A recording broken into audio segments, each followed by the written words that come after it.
اللهم انفعنا بالقرآن العظيم وارفعنا بالآيات والذكر الحكيم وتقبل منا قراءتنا وتجاوز عنا ما كان في تلاوة القرآن من خطأ أو نسيان أو تحريف كلمة عن مواضعها أو تقديم أو تأخير أو زيادة أو نقصان أو تأويل على غير ما أنزلته عليه أو ريب أو شك أو سهو أو سوء إلحان أو تعجيل عند تلاوة القرآن أو كسل أو سرعة أو زيغ لسان أو وقف بغير وقوف أو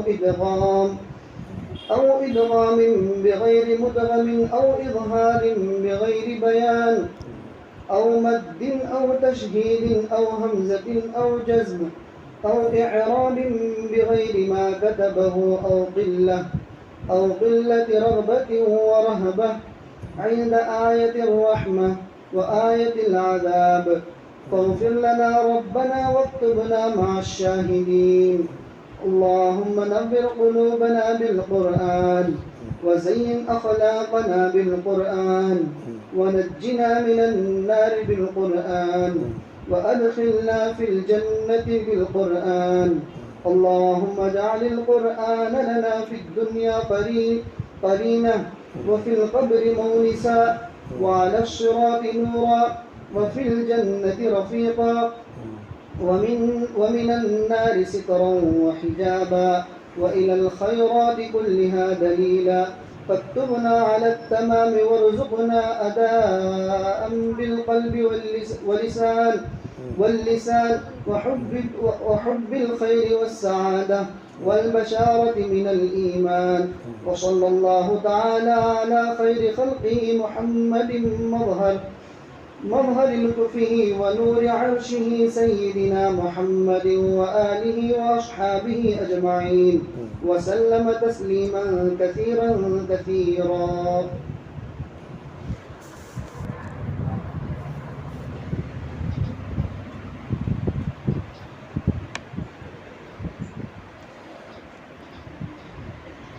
بسم الله الرحمن الرحيم. الحمد لله رب العالمين والصلاة والسلام على سيد الأنبياء والمرسلين محمد وآله وأصحابه أجمعين. أما بعد فأعوذ بالله من الشيطان الرجيم. بسم الله الرحمن الرحيم.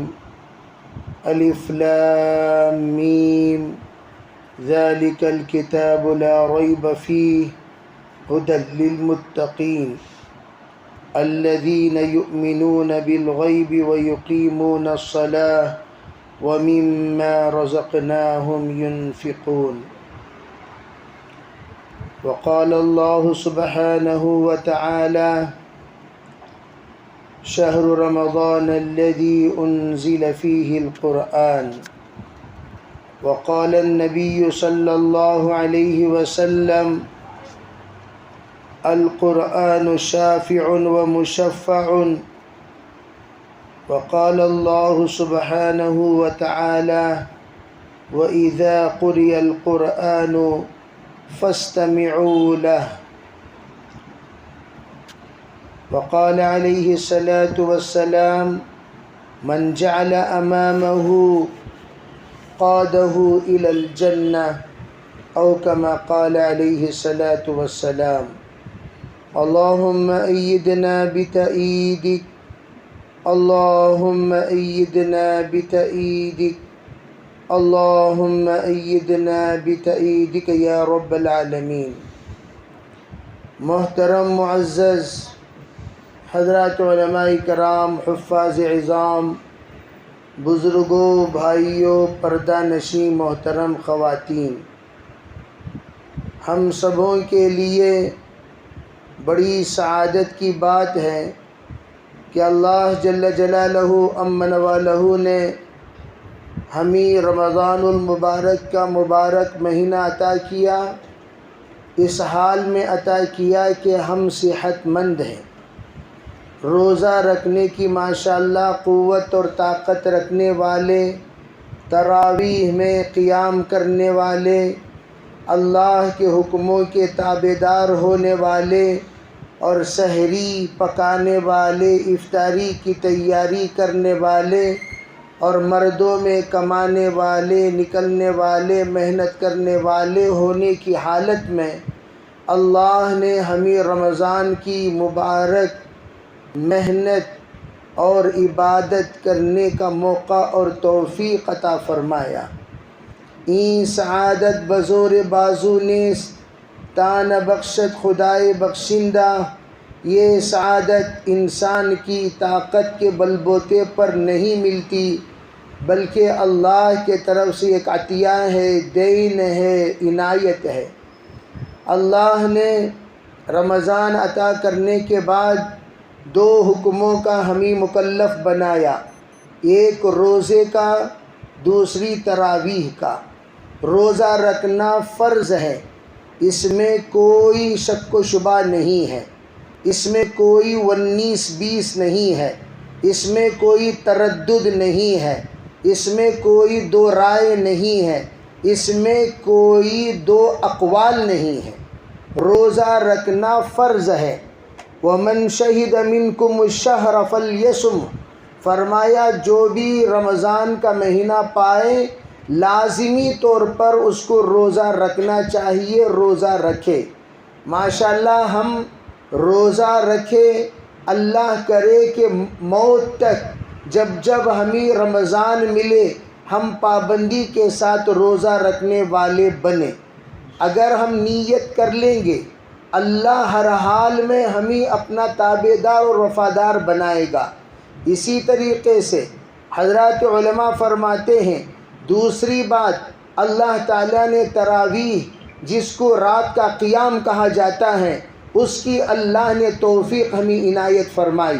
ماشاءاللہ ہم رات میں تراویح کی نیت سے تمام کام و کاج کو بالائے طاق رکھ کر طبیعت تھکے ہونے کی حالت میں ہماری خواتین ماشاءاللہ اللہ ان کو جزائے خیر عطا فرمائے، جوق در جوق آئیں اور آ کر تراویح میں تمام تر عدم سہولت کے باوجود انہوں نے قیام کیا، انہوں نے تراویح پڑھی، انہوں نے رکوع کیا، انہوں نے سجدہ کیا، ہر طرح کی مشقتوں کو برداشت کیا۔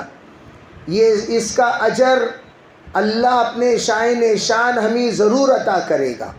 ہمیشہ اس بات کو یاد رکھیں، ایمان و احتسابہ دو چیزیں ہمیں بتائی جاتی ہیں، ایک ہے ایمان، ایک ہے احتساب۔ ایمان کسے کہتے ہیں؟ یقین ہمیں اس بات پر ہمیشہ ہونی چاہیے جو بھی ہم عبادت کرتے ہیں اللہ اس کا ثواب ہمیں ضرور دے گا۔ الف لام میم ذالک الکتاب لا ریب فیہ ھدی للمتقین الذین یؤمنون بالغیب۔ ہمیں جو پہلے کہا جاتا ہے کہ وہ لوگ جو غیب پر ایمان لاتے ہیں۔ اب جناب غیب کس کو کہتے ہیں؟ غیب اسے کہتے ہیں جو دکھائی نہ دے، غیب اسے کہتے ہیں جو پردے میں ہو، غیب اسے کہتے ہیں جس کو ہمیں ماننا پڑے، چاہے ہمارا دل مانے یا نہ مانے، عقل تسلیم کرے یا نہ کرے، ہم اس بات کو تسلیم کرے کہ ضرور بھی ضرور اللہ ہمیں عطا کرے گا، اللہ ضرور دے گا۔ اس کو کہتے ہیں غیب۔ غیب کے معنی اندیکھی چیز پر ایمان لانا، اندیکھی جو چیز نظر نہ آئے اس پر ایمان لانا، اسے غیب کہتے ہیں۔ ہم جو کچھ کر رہے ہیں یہ دکھائی کب دے گا؟ برزخ میں دکھائی دے گا۔ غیب کا جو پہلا مرحلہ ہے وہ مرحلہ قبر ہے۔ بعض علماء کہتے ہیں غیب کا پہلا مرحلہ وہ سکرات ہے۔ قرآن پاک میں جو ذکر ہے، جس وقت بندہ اللہ کو رب مان کر زندگی گزارتا ہوا اللہ کا پیارا ہونے کا قریب وقت آتا ہے، ان الذین قالوا ربنا اللہ ثم استقاموا تتنزل علیہم الملائکہ، جو فرمایا کہ جو بندہ اللہ کو اللہ مانے، ان الذین قالوا ربنا اللہ، اللہ کو اللہ مانے۔ پھر اس کے بعد اس نے کیا کیا؟ فرمایا اس پر استقامت کے ساتھ جمع رہا، ذرا برابر بھی اسے شک، اسے شبہ، تردد، تذبذب اسے نہیں ہوا۔ استقامت کے ساتھ اللہ کو رب مانا، جو جہاں بھی رہوں، جیسا بھی رہوں، کھلانے والی ذات، پلانے والی ذات، دینے والی ذات، جلانے والی ذات صرف اللہ کی ہے، اس پر وہ جمع رہا۔ ثم استقاموا، تو اللہ تعالیٰ کیا کرے گا؟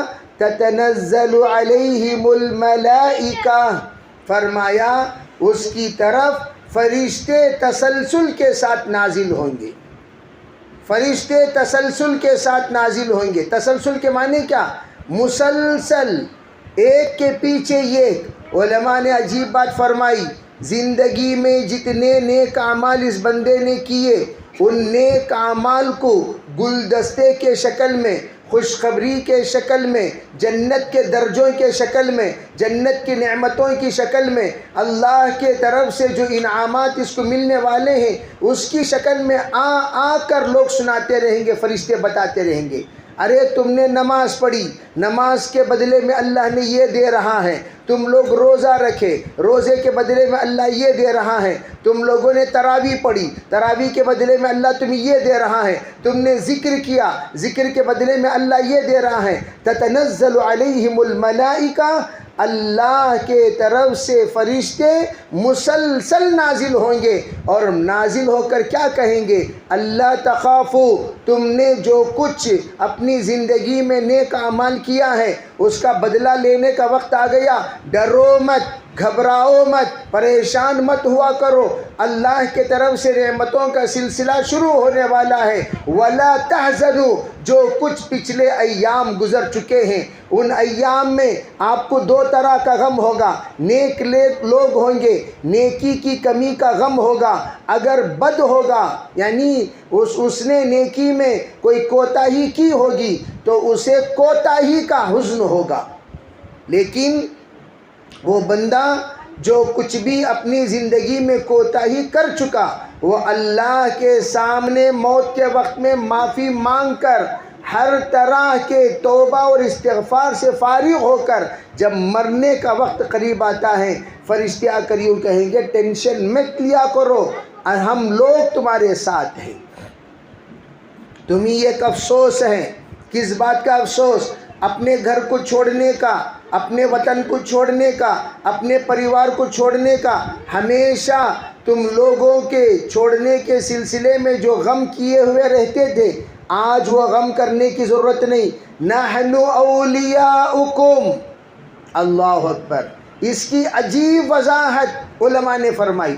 نحن اولیاؤکم، کیا کہا؟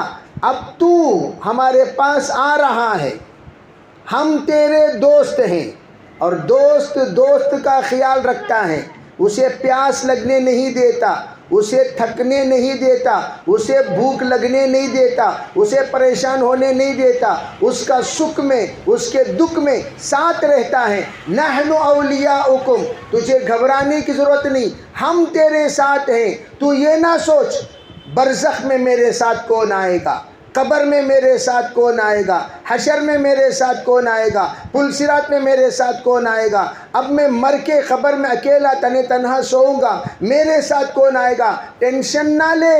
نحن اولیاؤکم، اب پھر تجھے ایک دوسرا غم ہے، میری بیوی اکیلی یا میرا شوہر اکیلا، میرے بچے تنہا، میرے بچے بالکل اکیلے، ان کو ساتھ دینے والا کون، ان کے ساتھ رہنے والا کون؟ یہ بھی ایک بڑا غم کا کام ہے، بہت ہی زیادہ ستانے والی بات ہے، غم کی بات ہے۔ آدمی سوچتا ہے اپنے پریوار کے سلسلے میں، تو کیا کہا؟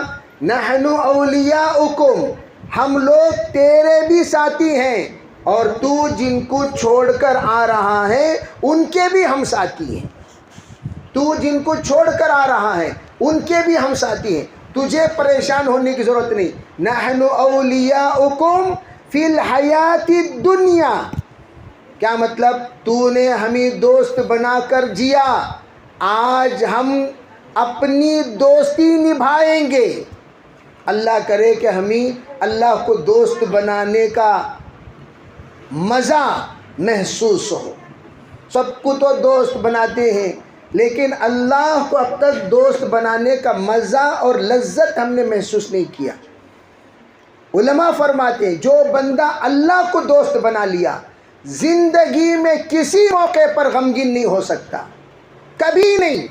سوال پیدا ہی نہیں ہو سکتا کہ بھی وہ غمگین ہو جائے، پریشان ہو جائے، کسی بھی اعتبار سے اس کو تکلیف ہو، کسی بھی اعتبار سے وہ بے سہارا محسوس ہو، کبھی نہیں۔ دنیا کے کسی کونے میں چلا جائے، بھئی یہ بچوں کو باہر بھیجو، پٹ پٹی کہاں ہے وہ؟ پٹ پٹ کھڑا کرو، ادھر آؤ، ادھر آؤ یہاں، جو پٹ پٹ ہے کھڑا کرو، یہاں کھڑو، یہاں کھڑو۔ کیا قصہ؟ مرغی کا صبح کو ناشتہ؟ کھڑو، خاموش کھڑو۔ بیان کرتے وقت میں چیخاں چلانا نہیں، نماز میں کیسا خاموش تھے ویسا رہنا۔ ادھر آؤ جی، ہاں ذرا تمہیں بھی اندر آؤ۔ تو کیا کہہ رہا تھا؟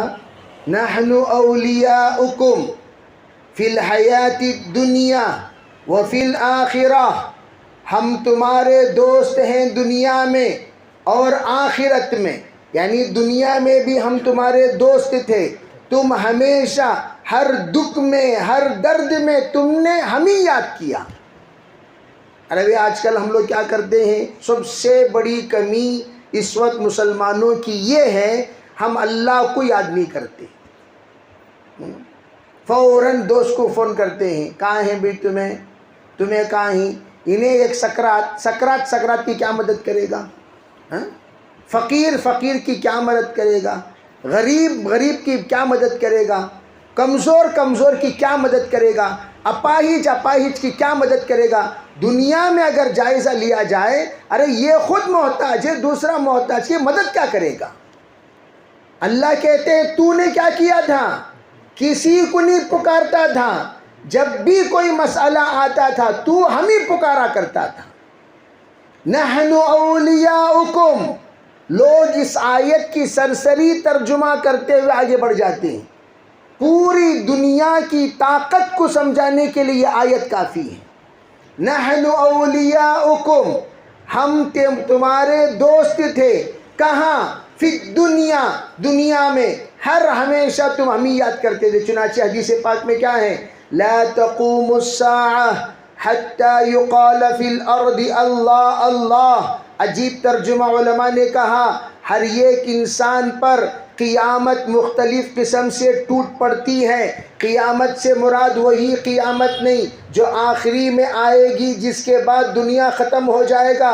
ہر انسان کی زندگی میں کبھی کاروبار میں قیامت، کبھی ازدواجی زندگی میں قیامت، کبھی اولاد کے پریشانی میں قیامت، کبھی اولاد کی نافرمانی میں قیامت، کبھی انسان کی زندگی کے مختلف میدانوں میں الگ الگ طریقے سے قیامت۔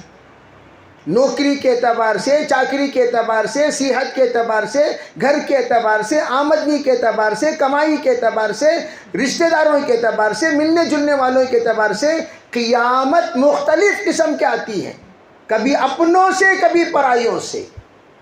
قیامت کسے کہتے ہیں؟ قیامت کہتے ہیں جس میں آدمی اپنا بیلنس کھو جائے، اپنا بیلنس۔ عربی قیامت کے دن القارعۃ ما القارعہ وما ادراک ما القارعہ، اللہ تعالیٰ پورے کائنات کو درہم برہم کر دیں گے، پوری کائنات تتر بتر ہو جائے گی، روئی کی طرح اللہ اڑا دیں گے، سب کو ختم کر دیں گے، پورا نظام کا خاتمہ ہو جائے گا۔ کب؟ جب قیامت آ جائے۔ تو قیامت کسے کہتے ہیں؟ قیامت کہتے ہیں، ارے بھئی ہم پر تو قیامت ٹوٹ پڑی ان کی موت کی خبر سن کر۔ یہ تو جملہ اردو کے محاورے میں استعمال ہوتا ہی ہے۔ تو کیا مطلب؟ یعنی ہم اپنے بیلنس کھو بیٹھے، ہم اپنے آپ میں نہیں رہے، ہماری حالت بگڑ گئی، ہم مصیبت زدہ ہو گئے، ہم تنگ ہو گئے۔ تو اللہ تعالیٰ کیا فرماتے ہیں کہ اس وقت تک تم پر کوئی بھی مصیبت بن کر ثابت نہیں ہو سکتی، جب تک کہ تم ہر مصیبت کے وقت یوں کہو اللہ اللہ۔ کیا مطلب؟ اللہ نے جو چاہا وہ ہوا، اللہ کی یہی مرضی ہے۔ اللہ کا یہی کرنا ہے، اللہ کی یہی حکمت ہے، اللہ کی پتہ نہیں کیا حکمت ہے۔ جب تم اپنا پورا بوجھ اللہ پر ڈال دو گے، قیامت تم پر کبھی نہیں آ سکتی۔ اس کا یہ ترجمہ حضرت تھانوی علیہ الرحمہ اپنے مریدین کے سامنے فرمایا کرتے تھے، ارے بھئی تم اللہ پر بوجھ ڈالو گے، کوئی بھی بوجھ نہیں ہوگا۔ اور مجھے بڑی حیرت ہوتی ہے کہ بھئی لوگ خودکشی کر لیتے ہیں۔ کیوں بھئی خودکشی کر لیتے ہیں؟ دماغ خراب ہو گیا خودکشی کر لیتے ہو؟ معمولی بیوی سے جھگڑا، خودکشی، بیوی سے جھگڑا، کاروبار میں نقصان، خودکشی، گھر میں شوہر پریشان کر رہا ہے، خودکشی، اولاد تنگ کر رہی ہے، خودکشی، اولاد بیزار کر رہی ہے، خودکشی۔ ارے بھئی یہ خودکشی کیا مطلب؟ خودکشی، عزت نکل گئی، کاروبار میں نقصان آ گیا، خودکشی۔ 16 لوگ سپاری کے کاروبار والے اسے شموگا کے پاس کیا ہے وہ بھدراوتی، خودکشی کر لی۔ 6 مسلمان ہم پوچھتے ہیں بھائی خودکشی تم نے کیوں کیا؟ کیا خودکشی مسائل کا حل ہے؟ نہیں۔ جو بندہ انا للہ و انا الیہ راجعون کا سہارا زندگی میں لیتا رہے گا، کبھی بھی وہ اس طرح کے غلط فیصلے نہیں کرے گا۔ کرنا کیا چاہیے؟ انا للہ و انا الیہ راجعون، ہم سب اللہ کے ہیں، سب کو اللہ کے پاس جانا ہے، بچہ سب اللہ کے جانا ہے۔ اور دنیا یاد رکھو، دنیا جنت نہیں ہے۔ محترم خواتین اس بات کو ہمارے مرد حضرات بھی سنیں، دنیا کیا نہیں ہے؟ جنت نہیں ہے۔ سب آرام سے پسار لے کو رہیں گے، کیا بھی تکلیف نہیں ہونا، نہ ہمارے جان کو تکلیف ہونا، نہ ہمارے مال کو تکلیف ہونا، نہ ہمارے بدن کو تکلیف ہونا، نہ ہمارے خاندان میں تکلیف آنا، نہ ہمارے بزنس میں تکلیف آنا، نہ ہماری ملازمت میں تکلیف آنا، نہ ہمارے اولاد سے تکلیف آنا۔ ایسا ہونے کے لیے دنیا کیا نہیں ہے؟ جنت نہیں ہے، جنت نہیں ہے، جنت نہیں ہے۔ اس کو اچھی طرح سمجھ جائیں۔ آپ اگر شداد جیسی جنت بھی بنا لیں، لیکن نیند دینے والی ذات کس کی؟ نیند تو اللہ دینے والا ہے نا بھائی، راحت تو اللہ دے۔ کتنے ایسے، پرسوں میں ایک ویڈیو دیکھ رہا تھا، جھوپڑی میں صرف 4 سامان ہیں، جھوپڑی بھی ایسے بیابان میں جھوپڑی جس کی کوئی انتہا نہیں۔ اس بہن سے پوچھا جا رہا ہے آپ کیسے ہیں؟ اتنا پیارا جملہ، الحمدللہ والشکر للہ۔ حالانکہ اس جھوپڑی میں گول پھرے کو تو بھی 4 سامان سے زیادہ، 5واں سامان نہیں، پنکھے کا پا بھی نہیں، پانی کی سہولت نہیں۔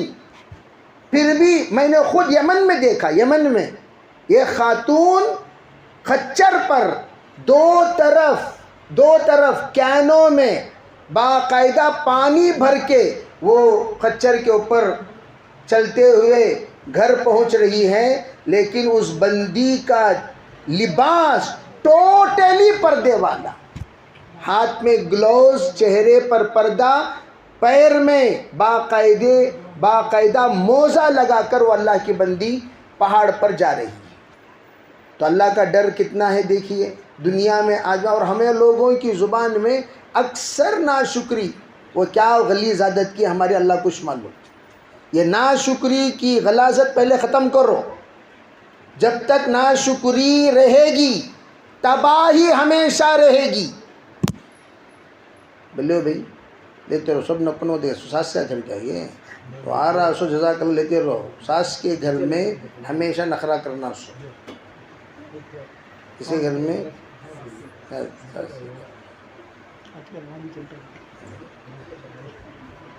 تو کیا کہہ رہا تھا میں؟ ارے وہ نہیں چھوڑو، شکری، ناشکری ایسی غلیظ چیز ہے۔ تمام علماء متفقہ طور پر یہ بات کہتے ہیں، قرآن پاک کی آیت لَإِن شَكَرْتُمْ، بھئی آسان آیت ہے، لَأَزِيدَنَّكُمْ، لیکن نیکسٹ کیا ہے؟ وَلَئِن كَفَرْتُمْ، اگر تم ناشکری کرو گے نتیجہ کیا ہوگا؟ یہ بچوں کو بھی دے دو، ان عذابی لشدید۔ ارے بھئی اللہ کیا کہہ رہے ہیں؟ اگر تم ناشکری کرو گے میرا عذاب سخت ہوگا۔ لوگ ناشکری کو گناہ ہی نہیں سمجھتے، آرام سے انہیں برابر نہیں، انہیں برابر نہیں، انہیں برابر نہیں۔ خود سب سے زیادہ بیویاں شوہر کی بھی ناشکری بہت کرتی ہیں، بیویاں شوہر کی ناشکری کرتی ہیں بہت۔ کیا کر ڈالے بول کو؟ کیوں تمہارا شوہر کیا فرعون کیا؟ حامان کی فرعون کے نکاح میں رہ کر حضرت آسیہ اللہ کو پالی۔ حضرت آسیہ ربی بنی لی عندک بیتا فی الجنہ، یا اللہ بس مجھے یہ چاہیے، کیا؟ آپ کی قربت، مجھے مکان نہیں چاہیے، عندک بیتن، تیرے پاس ہو مکان جہاں سے میں تیری دیدار کرتی رہوں کرتی رہوں کرتی رہوں، بس میں جو کچھ قربانی دے رہی ہوں۔ فرعون کیا تھا؟ وَفِرْعَوْنَ ذِي الْأَوْتَادِ، فرعون میخوں سے سزا دیتا تھا۔ ذی الاوتاد، پیشانی پر میخ، دونوں ہاتھ میں میخ، دونوں پیر میں میخ۔ وہ میخ مارتے ہوئے حضرت آسیہ کی روح پرواز ہوتے ہوئے مسکرا رہی تھی۔ کیا وجہ؟ علماء کہتے ہیں جو دعا انہوں نے مانگی، یا اللہ مجھے تیرے پاس ایک مکان چاہیے، وہ مکان کی دیدار اللہ نے کرایا اور دیکھ کر مسکراتے ہوئے پرواز ہو گئی۔ ہمارے خواتین، میں معذرت کے ساتھ کہتا ہوں، اس لیے کہ بھئی یہاں جتنے بھی لوگ ہیں عمر میں، بھئی تو بچے ہی ہیں، وہ جو نیچے بھی ہیں وہ کچھ بڑے ہوں گے، لیکن ازدواجی زندگی کے فیصلے کرتے کرتے تم لوگوں سے 50 گنا زیادہ تجربہ مجھے ہو گیا ہے۔ کتنا گنا زیادہ؟ 50 گنا زیادہ بلا مبالغہ۔ 202,000 سے زائد فیصلے اب تک ہم کر چکے ہیں، اور سب بلا کر صحیح صحیح بولو، نہیں ایسا نہیں، سکھا کو بھیجے سو کئی کو۔ یہ جیسے مشہور بات ہے، عورتوں کو مسالہ ڈالے بغیر کھانا بنانے بھی نہیں آتا، مسالہ ڈالے بغیر باتاں کرنا بھی نہیں آتا۔ ضرور ذرا مرچی دال کو باتاں کریں گے، مسالہ دال کو باتاں کریں گے، ذرا نمک دال کو باتاں کریں گے، حالانکہ وہ پھکی بات تھی، سو نمک دال کو ٹیسٹی بنا ڈالے، حالانکہ وہ پھکی تھی، مرچی دال کو اور ذرا کھاری بنا ڈالے، بالکل اس کو تیز بنا دیے۔ اسی طریقے سے جس طریقے سے کھرچ کر برتن دھونے کی عادت ہے، اسی طرح کھرچ کر تحقیق کرنے کی بھی عادت۔ اور کیا بولے تمہارے ساس سے، اور کیا بولے تمہارے ساس سے، اور کیا تمہیں بولے تمہاری ساس سے، اس کی میت نکالے تک پوچھتے رہتی، کھرچ کو۔ یہ غلیظ کامہ ختم کرو، جسے کہتے ہیں ناشکری۔ ارے بھائی کوئی بندی ناشکری کر رہی ہے، اسے کہے اس سے بڑی مصیبت کو سوچ، اس سے بڑی مصیبت۔ مجھے بڑا درد ہوا، ایک مولوی صاحب کا خلا ہوا، ناشکری کی وجہ سے خلا ہو گیا۔ مولوی صاحب تو سادے سیدھے ہوتے ہیں، جبے پیجامے والے۔ آج کل تو لوگ جبے پیجامے والوں کو زیادہ پسند نہیں کرتے، حالانکہ ان بیوقوفوں کو معلوم ہونا چاہیے سب سے زیادہ دنیا میں سکھ اپنے بیگمات کو پرسنٹیج کے اعتبار سے جبہ پیجامہ والے ہی دیتے ہیں۔ سب سے زیادہ سکھ پرسنٹیج کے اعتبار سے، ہوں گے کوئی نالائق، ہوں گے کوئی بدماش لوگ، لیکن پرسنٹیج کے اعتبار سے دیندار لوگ۔ مرحوم خدیر احمد صاحب اداء العامری بریلویوں کے ذمہ دار انہوں. کس کے؟ بریلوی. گلشن بغداد ہے نا، اس کے ذمہ دار، اس کے قوم، اس کی پارٹی کے ذمہ دار. لیکن انہوں نے جب اپنی بیٹیوں کے لیے داماد تلاش کیا، چاروں کے چاروں تبلیغی داماد، چاروں کے چاروں. اور میرا 1 سے 4 مرتبہ ان کے ساتھ بیان ہوا تو میں نے حضرت سے ہلو، حضرت کیسا؟ چھوڑو ملی صاحب، انہوں ڈھنگ سے دیکھتی ہیں عورتوں کو، یہ دلیندرہ برابر نہیں.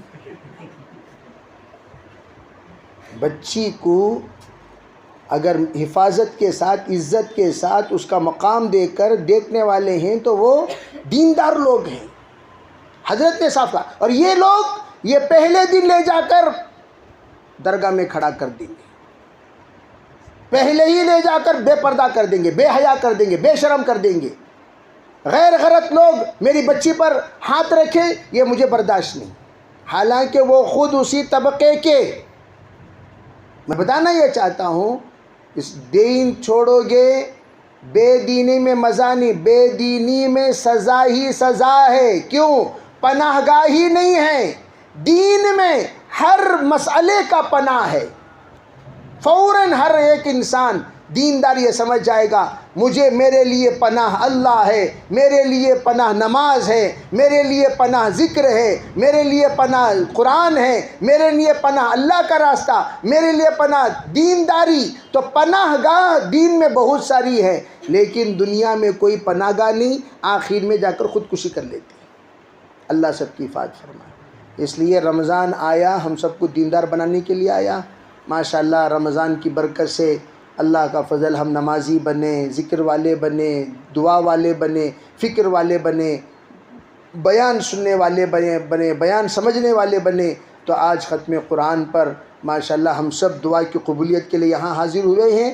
تو امید ہے انشاءاللہ ضرور اللہ ہم سب کی دعا ضرور قبول کرے گا. تو میں آپ سب سے عاجزانہ یہ گزارش کرتا ہوں کہ ہم سب نیت کریں، انشاءاللہ دیندار بن کر جئیں گے، نماز کبھی نہیں چھوڑیں گے. کرو گے بھائی؟ یہاں ہمارے گوئند پور میں ہم لوگ ایک رخ دیکھتے، دوسرا رخ نہیں دیکھتے. ایسے ایسے جاہلاں بھی ہیں، ایسے ایسے جاہلاں جس کی کوئی حد نہیں. یہاں جا کر دیکھو، بازو جھنڈے کا کٹا لگا ہوا ہے، جھنڈے کو مارے سو مارے سجدہ، مارے سو مارے سجدہ، مارے سو مارے سجدہ. وہاں ایک جھنڈا پڑا ہوا ہے، یہاں ایک جھنڈا پڑا ہوا ہے. سب کے سب ایسے لوگ اللہ حفاظت فرمائے جن لوگوں نے زندگی میں نماز کی صورت نہیں دیکھی. رمضان جیسی مبارک مہینے میں کوئی بھی روزے دار نہیں ہے. اب یہ جھنڈا، یہ پائپ پینٹ کپڑا کیسے بے خوفاہی، کیسے ڈھیڑا سے بھی بدتر ہو گیا نا جی، ہمیں غیرہ سے بھی بدتر ہو گیا نا. سوچو، غیرہ پوجا کر رہی، کہتی ہے شکل صورت ہے، جھنڈے کی کیا شکل صورت ہے؟ پیپاں، کتنے پیپاں ہیں وہاں، سب جھکلے پھرتے رہتی ہیں کیا؟ میں بھی لگا لے پھرتے، پیپاں لگا جھکلے پھرتی ہیں کیا؟ شرم نہیں آتی؟ پیپاں کو جھکلے کو، کپڑوں کو جھکلے، سیمنٹ کے کٹے کو جھکلے کو، وہ پکڑ کو اتنا رو رہا رو رہا رو رہا رو رہا، ماں کے جنازے پڑھ رو سکا رو رہا، اسے جھنڈے کو پکڑ لے کو. کیا غلیظ عادت کی، کیا غلیظ صورت کی. اللہ کی پناہ.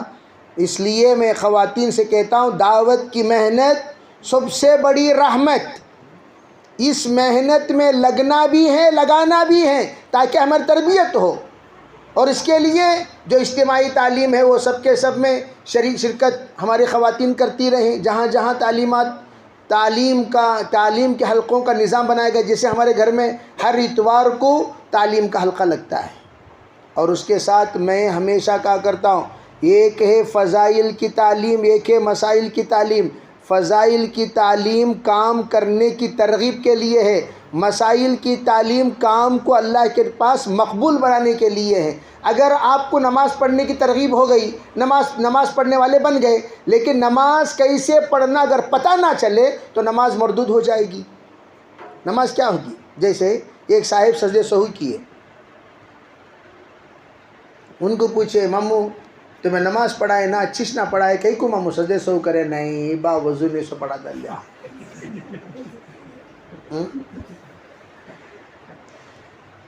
تو ایسے لوگ اگر رہیں گے ائمہ، آپ اندازہ لگائیے کہ علماء کا کیا حال ہوگا، امت کا کیا حال ہوگا. تو اس لیے فضائل جاننے کے بعد مسائل، اس لیے رمضان میں ہم نے اپنے مکان میں یہیں پر یہ نظام بنایا کہ انشاءاللہ اب ٹائم بدلے گا، 11:30 سے 1 بجے تک انشاءاللہ مسائل کی مجلس ہوگی. تمام خواتین تشریف آئیں گے انشاءاللہ. بھائی مرد حضرات بھی آ سکتے ہیں، مرد حضرات کے لیے آنا منع نہیں ہے. مرد حضرات یہاں بیٹھیں، خواتین اندر بیٹھیں گی. اور جو آپ کا اشکال ہے پوچھو.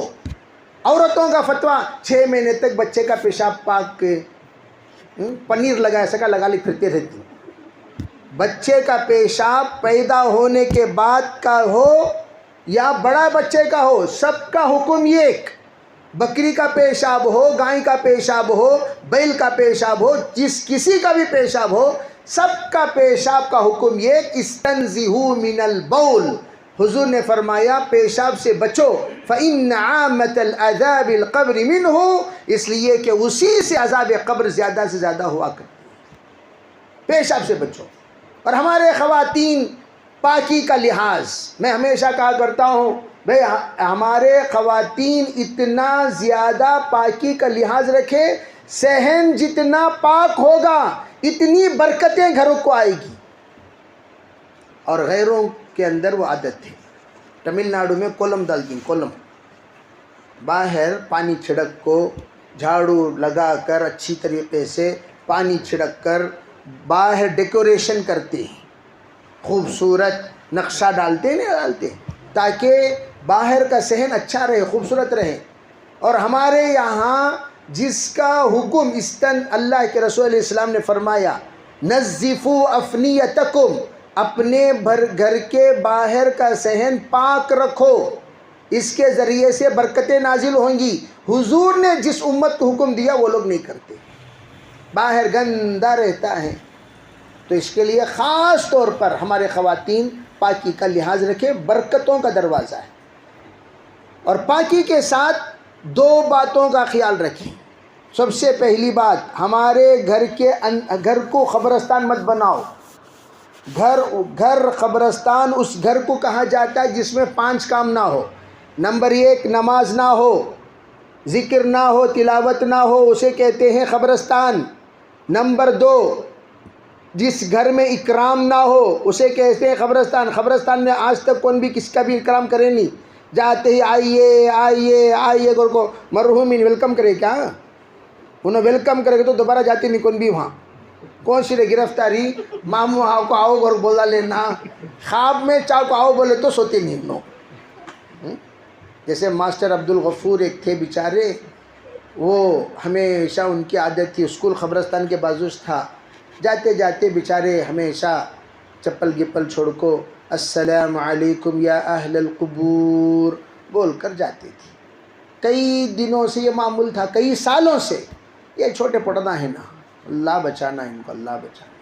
یہ پھٹے کیا کرے، کیا رہے ہمارے حضرت ہمیشہ السلام علیکم یا اہل القبور کو دعا کرتے نا. یہ مردے آپ کو ایک دن حضرت کو جواب دیے، سو جھاڑ کو کھڑے کر جھاڑ پچڑ کو کھڑ گئے قبرستان کے. حضرت آپ کو السلام علیکم یا اہل القبور بولتے ہی وعلیکم السلام یا ماسٹر عبدالغفور. حضرت جو اس دن بھاگے چپلان چھوڑ کو، ان کا جنازہ چاہیا سو. تو میں یہ عرض کرنا چاہتا ہوں ہمارے گھر کیا نہ بنے بھائی، قبرستان نہ بنے. کیا مطلب؟ گھر کے اندر اکرام ہی نہیں، نہ سلام ہے نہ سلام کا جواب ہے. علماء کہتے ہیں جس گھر میں سلام کثرت سے ہو اس گھر میں ہمیشہ سلامتی کا فیصلہ ہوتا ہے. میاں بیوی کو سلام، بچے والدین کو سلام، والدین بچوں کو سلام. حضرت نبی اکرم صلی اللہ علیہ وسلم بغیر سلام کے کوئی گھر کے اندر آ جاتا تو حضور باہر بھیجتے، جاؤ جا کو سلام کر کو اندر آؤ، یہ کہتے تھے حضور. تو سلام کر کے اندر آنا چاہیے. تو سلام کے ساتھ آنے پر برکت ہوتی ہے. سب سلام کریں گے انشاءاللہ. اور تیسری چیز کیا ہے؟ گھر میں ہمیشہ صدقے کا اہتمام. دیکھو صدقہ 5 قسم سے صدقہ ہے. صدقہ ایک تو صدقہ بولتے ہمارے دل دماغ میں کیا آتا؟ پیسہ دینا. یہ تو گھر میں ہمیشہ ہنڈل رکھنا. میں گزشتہ سال بھی بولیا، آج تک کون کے بھی آکو اللہ ماشاءاللہ 5 خواتین یا 6 خواتین آ کر حضرت ہنڈی دیوبل کو گھر سے لے کر گئے. اس کے علاوہ ارادہ کر کو گئے، پھر وہ سب کے سب آج حاضر ہوئے ہیں. اللہ ان کے آنے کو قبول فرمائے. سالانہ حاضری. نیت یہ کرنا مدرسے کی ہنڈی کا رکھنا گھر میں. روزانہ گھر میں جتنا سر اتنی صدقے فطر جیسا نکالتے ہیں ہم، تو ہم روزانہ چھوٹے بچوں کے حساب سے 2 روپے، بڑے بچے 5 روپے، اس سے بڑے ہی 10 روپے، اس سے بڑے ہی 20 روپے، اس حساب سے روزانہ صدقہ ہم ہنڈی میں ڈال دینا. ڈالیں گے انشاءاللہ. ہاں حضرت ڈال رہو ہنڈی میں، تو کون سی ہنڈی میں ڈال رہی؟ سو ان کے خرچے کو ہنڈی میں ڈال رہی. ڈالو جی کو تو ایک صاحبہ کو ڈال لیا حضرت ہنڈی میں. کان جی ہنڈی کو تو نہیں حضرت تو خرچے کو ہنڈی میں ڈال لیا. بچہ چاکلیٹ پوچھا اٹھا دیا لیا اس کا واسطے اس کا ڈال لیا. سو بچہ چاکلیٹ پوچھا اٹھا دینے کے واسطے، مہمان آتے اٹھا خرچ کرنے کے واسطے ڈالنے کے بعد لاکھوں مدرسے میں دیو جی کو تو انہوں اٹھاؤ کھا پی کو خالی ڈبہ لاکھ دے دی. یہ حرکت مت کرو، ٹھیک ہے بھائی. اور مستورات سے میں نے کہا آج سے 1 سال پہلے کریکٹ کیا کہا جی؟ یہ کہا کہ مٹھی فنڈ اپنے گھر میں 2 سال پہلے چاول جب بناتے ہو تو ایک مٹھی چاول اللہ کے رسول کے مہمان کے نام، 1 مٹھی دال، روزانہ 2 مٹھی چاول، یعنی تو 1 مٹھی چاول، 1 مٹھی دال، 1 مٹھی شکر. کس کے نام سے ڈالنا؟ اللہ کے رسول صلی اللہ علیہ وسلم کے مہمانوں کے نام. کیا فائدہ ہوگا ہمارے گھر میں؟ دیکھو اس دسترخوان کا اللہ حساب نہیں لیتا جس میں 5 لوگ رہتے. نمبر 1 مہمان جس دسترخوان پر ہو اس دسترخوان کا حساب نہیں ہوتا. نمبر 2 طالب علم جس دسترخوان پر ہو اس دسترخوان کا حساب نہیں ہوتا. نمبر 3 فقراء جس دسترخوان پر اس کا حساب نہیں ہوتا. نمبر 4 بیوہ جس دسترخوان پر ہو اس کا حساب نہیں ہوتا. نمبر 5 یتیم جس دسترخوان پر اس کا حساب کتاب نہیں ہوتا. علماء فرماتے ہیں 6 نمبر مسافر، اسی کو مہمان میں شامل کر لینا چاہیے. ٹھیک ہے بھائی؟ اس دسترخوان کیا نہیں ہوتا. تو ہم دسترخوان پر تو نہیں لا سکے، کوئی بات نہیں، 1 مٹھی اٹھا کر ڈال دیں گے. گویا یوں سمجھو ہمارے دسترخوان پر کس کے مہمان حاضر ہو گئے؟ اللہ کے رسول صلی اللہ علیہ وسلم کے مہمان حاضر ہو گئے. تو کریں گے انشاءاللہ. کہاں انشاءاللہ میں دم شہنا جی کریں گے کیا؟ ہاں اصل لیڈیز بولنا انشاءاللہ. وہ تو مستورات انشاءاللہ اس کا اہتمام کریں. تو میں یہ کہہ رہا تھا تیسری چیز، جس گھر کے اندر اکرام نہ ہو وہ قبرستان بن جاتا ہے. 5ویں فرمایا، 4تھی چیز، جس گھر کے اندر حرکت نہ ہو. حرکت کیا مطلب؟ کب دیکھو گھر سکرات کے گھر سکا، سولے کو 24 گھنٹے، فجر کے بعد کیا کر رہی سو رہی، ظہر کے بعد کیا کر رہی سو رہی، عصر کے بعد کیا جی کر رہی سو رہی، مغرب کے بعد کیا جی کر رہی سو رہی. کو تو خبر خود کو سودا گھر میں کو سو رہی. 24 گھنٹے جب سونا تمہاری زندگی ہے، خبر خود کو سودا بھائی. جیسے بعض لوگ خبراں خود لے ریڈی تیار رہتے نہیں. کیا مطلب؟ گھر کو ایکٹیو رکھو. ایکٹیو کس میں ایکٹیو رکھنا؟ فرمایا جس گھر چاہے کتنا بڑا کیوں نہ ہو. حضرت ابو حنیفہ رحمۃ اللہ فرماتے ہیں جس گھر میں قرآن پاک کی تلاوت ہو، ذکر ہو، اس گھر کا قیامت کے دن اللہ حساب نہیں لے گا. کیا ہونا چاہیے؟ یاسین پڑھ رہی، تمہیں یہ کمرے میں یاسین پڑھو، تمہاری بیوی وہ کمرے میں یاسین پڑھیں گے، تمہارے بچے وہ کمرے میں یاسین پڑھیں گے، تمہاری امی وہ کمرے میں یاسین پڑھیں گے. 4 کمرے میں بیٹھ کو 4 جنے یاسین پڑھو، گھر کا حساب نہیں ہوگا. اب یہ تراویح ہم لوگ پڑھ رہے ہیں تو انشاءاللہ ہمارے گھر کا بھی حساب، پورا قرآن سنتے رہتا ہے، صبح سے شام تک سیکھنا سکھانا ہوتے رہتا ہے. دعوت و تبلیغ کا کام ہوتے رہتا ہے، جماعتوں کا آنا جانا ہوتا ہے، تو جماعتاں تو اب آج کل بہت کم ہو گئے ہیں، ٹھیک ہے بھائی، لیکن جماعتوں کی ترغیبیں ہوتی رہتی ہیں۔ ہر ذکر جمعہ کو ماشاءاللہ فجر کے بعد یہاں دیکھو، خالی ایک ہی چک پکڑ لگ رونا نہیں، ہمیں لوگ لائٹ ہمارا دماغ خراب ہو گیا ہے، ایک چیز پکڑے گو تو اسے پکڑ لیتی ہے۔ حضور علیہ السلام 3 چیزوں کو لے کر آئے، نمبر 1 تعلیم و تعلم، سیکھنا سکھانا، نمبر 2 دعوت و تبلیغ، پہنچنا، نمبر 3 بننا اور بنانا، یعنی تزکیہ، بننا اور بنانا۔ ہمارے نزدیک تبلیغ ہے، تعلیم نہیں ہے۔ حضرت مولانا یوسف رحمۃ اللہ فرمایا کرتے تھے بغیر تعلیم کے دعوت جہالت کو عام کرے گی، بغیر علم کی دعوت کس کو عام کرے گی؟ جہالت کو عام کرے گی۔ تو اس لیے ہمارے اکابر سیکھ کر سکھایا کرتے تھے۔ تو تینوں کام ہمارے ہیں، نیت کرو انشاءاللہ تینوں کام کریں گے۔ ایک تبلیغ کا کام بھی ہم کریں گے انشاءاللہ ثم انشاءاللہ، نمبر 2 سیکھنا سکھانا ہم کریں گے، ٹھیک ہے بھائی، نمبر 3 تزکیہ، ہمارے دل جو گندا ہو چکا ہے اس گندگی کو صاف کریں گے ذکر و اذکار کے ذریعے سے۔ اللہ کا فضل ہے ہمارے اس گھر میں تینوں ہوتا ہے۔ اتوار کو دعوت و تبلیغ کی محنت، اجتماع مستقل، دیگر دنوں میں تو روزانہ کی تعلیم چلتی رہتی ہے، اور پڑھنا پڑھانا ہوتا ہے۔ بچے آتے ہیں الحمدللہ 4 بجے سے لے کر 6 بجے تک بچے آتے ہیں، اور مغرب کے بعد باقاعدہ اوپر ازدواجی زندگی کے فیصلے ہوتے ہیں، مرد حضرات عورتوں کے مسائل کے فیصلے ہوتے ہیں، اور اس کے ساتھ دیگر تمام جو کچھ بھی نوجوان مستورات صبح کو آتی ہیں اور آ کر باقاعدہ پڑھتی ہیں۔ پڑھنا پڑھانا روزانہ ہوتا ہے، اور ہر جمعہ فجر کے بعد ذکر کی مجلس لگتی ہے۔ کس کی مجلس؟ ہر جمعہ کب لگتی ہے؟ فجر کے بعد۔ تو تمام مرد حضرات بھی آ سکتے ہیں، خواتین بھی آ سکتے ہیں، سب آئیں گے بھی انشاءاللہ۔ تو اس کے دیکھو بھائی، میں ہمیشہ ایک بات بولتا ہوں، شروع کرنا میرا کام، تمہیں آ رہی نہیں آ رہی وہ اللہ مجھے نہیں پوچھیں گے، اللہ مجھے پوچھیں گے تو گوئند پور میں تھا کیا ہاؤ تھا، عمر نگر میں تھے کیا ہاؤ تھے، تمہیں یہ سب کے انتظامات کرے کیا ہو کرے، اعلان کرے کیا ہو کرے، ترغیب دیے کیا ہو دیے، نہیں آئے ان کو جا کو پوچھو۔ ہمارا کام کیا؟ السعی منا، کوشش کرنا ہمارا کام، بقیہ کام اللہ کر لے گا۔ وما علینا الا البلاغ المبین، صاف پہنچانا ہمارا کام ہے بھئی، یہ سب انتظام یہاں ہے، یہ بتانا ہمارا کام، آئیں یا نہ آئیں وہ آ کر آپ کی مرضی ہے۔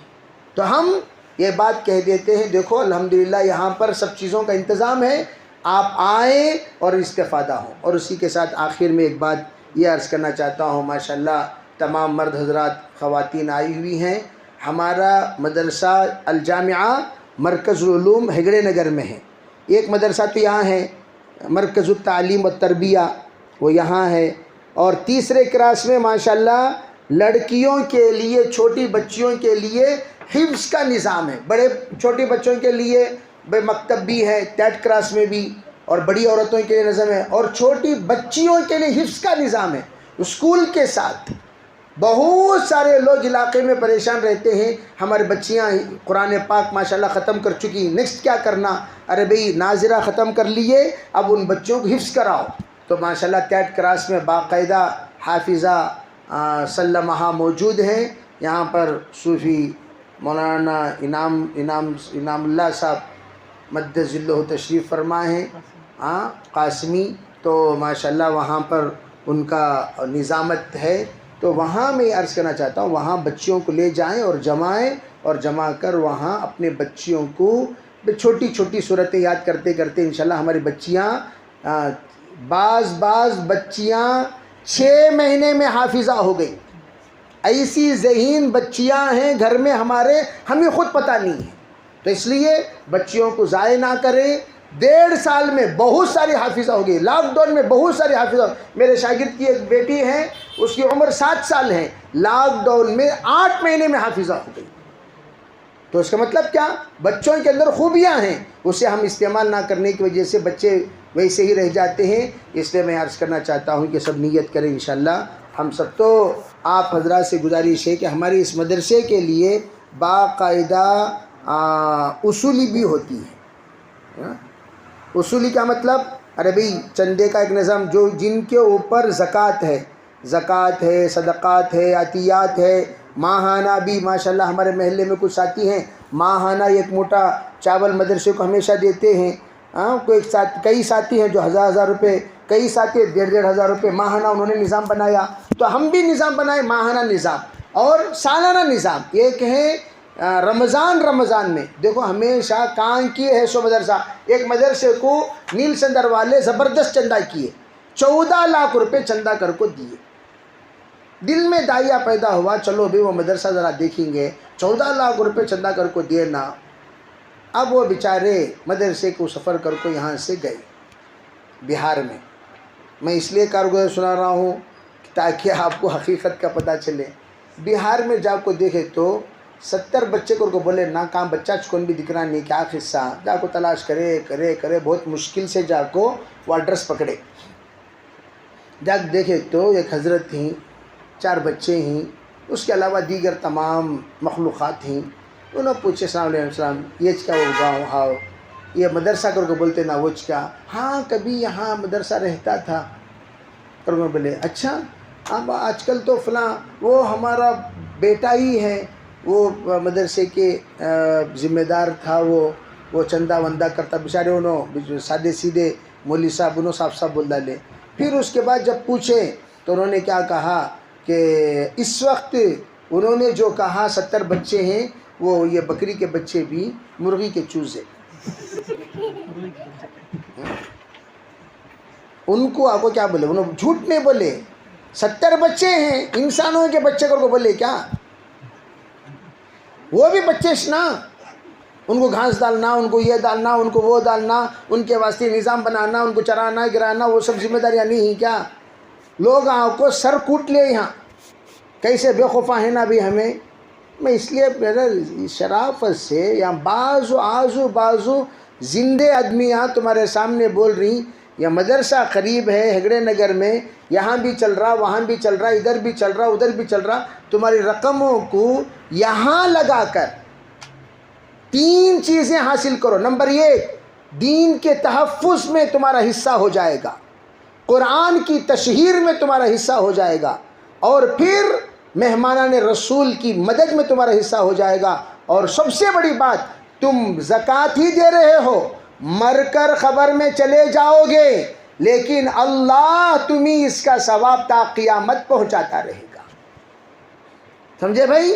تو اس کے لیے سب سے بہترین مصرف وہ مدارس میں طلباء کی امداد کے لیے زکوٰۃ دینا. تو تمام مستورات سے اب لاکھوں ہی الحمدللہ ہمارے حضرت مولانا یاسین صاحب تیار بیٹھے ہوئے ہیں رسید لے کر. تو ان کو آپ دیکھ کر رسید حاصل کر لے سکتے ہیں. نہیں لائے کوئی بات نہیں، یہاں زیادہ دور نہیں ہوں میں. آپ کبھی بھی آ کر مستورات سے اپنا نام دے کر اپنے دوست و احباب رشتہ دار جتنے بھی ہیں سب تک بات پہنچائیے. پہنچا کر انشاءاللہ یہاں چندہ لا کر پہنچانے کی کوشش کیجئے. تعمیری کام بھی چل رہا ہے. کسی کا اگر ایصال ثواب کی نیت سے کسی مرحوم کی طرف سے کچھ بننا ہے تو ضرور آپ بنا بھی سکتے ہیں. انشاءاللہ ابھی دعا ہو جائے گی. دعا کے بعد انشاءاللہ آپ حضرات ضرور اپنے اپنے تعاون، کوئی بھی ساتھی خالی ہاتھ نہ جائیں، سب اپنا اپنا تعاون کرائیں. اللہ تعالیٰ عمل کی توفیق عطا فرمائے. ہاں صوفی عمران صاحب کے اس وقت بھانجے تشریف لائے ہیں، ان کی بسم اللہ خوانی ہوگی انشاءاللہ. بسم اللہ خوانی کے بعد دعا ہوگی.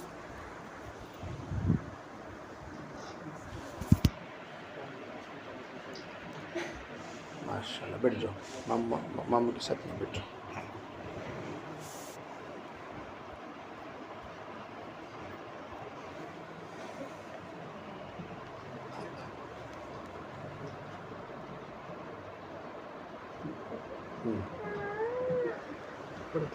پڑھو بسم اللہ.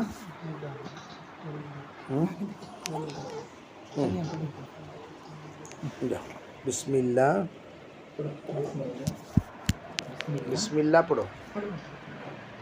بسم اللہ